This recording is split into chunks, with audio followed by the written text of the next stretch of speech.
Hey cuties, welcome back or welcome to my channel. Today I'm going to be talking about the TSI, the process, pretty much everything that I did that day of the TSI. And yeah, let's get started.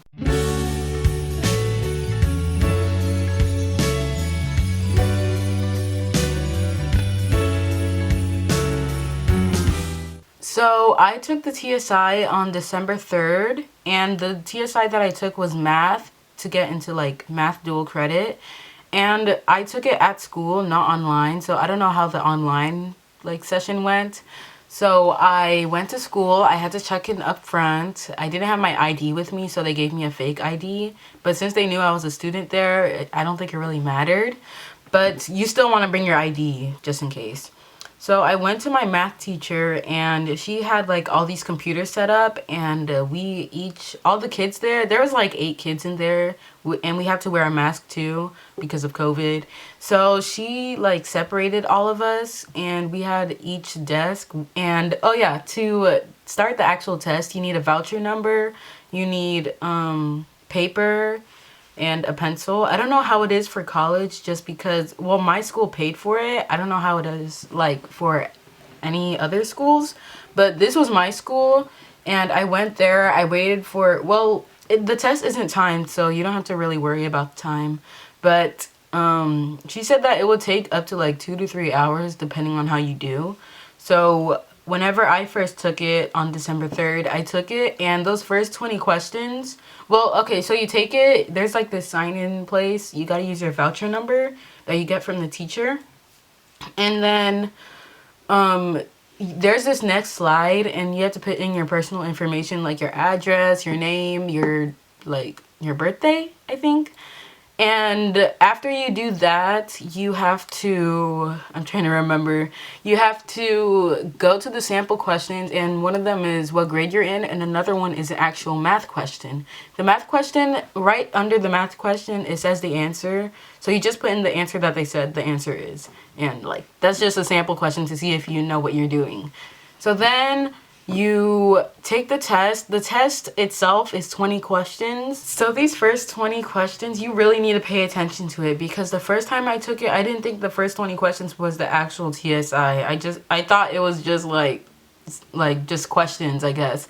I don't know what I was thinking, to be honest, but the first 20 questions, that's the actual TSI. So the first 20 questions I took the first time I took it, I was just like, oh, okay, yeah, let me just do this. And I was like, okay, let me try to like pass this, you know? But then after I took the 20 questions, 48 more questions popped up. When I saw that, I was like why, you know? Like why would that pop up? So after the 48 questions I took, I was like, okay, finally I'm done. Then the teacher got the results. You get the results immediately after. It's not like the SAT or ACT where you gotta wait like a couple weeks. But I got it right after. And the first time I took it, I got a 348. The passing score to get into dual credit for math is a 350. So like I didn't pass, obviously.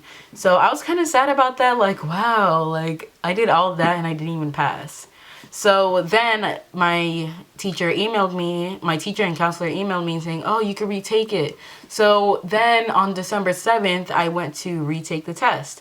And I got, well, the same process went over and over again. So this time, on the first 20 questions, I was like, okay, let me pay attention. Let me take my time. I spent an hour, like about an hour on that section.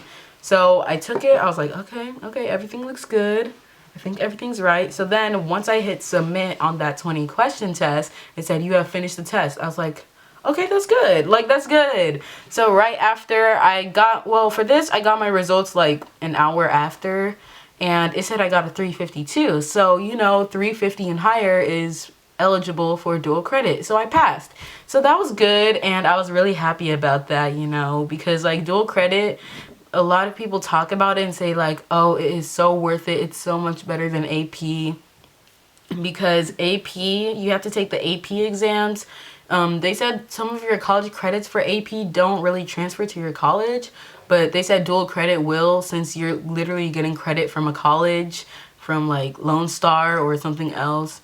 And yeah, that's just really good. It just made me feel really happy, and since like I've seen all this good stuff about dual credit, so yeah, I'm pretty happy about that, and I'm ready to start my dual credit journey or whatever. So yeah, thank you guys so much for watching. I hope you guys learned a lot about this video, about everything that happens during the TSI and yada yada. And yeah, thank you guys so much for watching. Make sure to like, comment, subscribe, share it to the world. Love you guys and have an amazing day.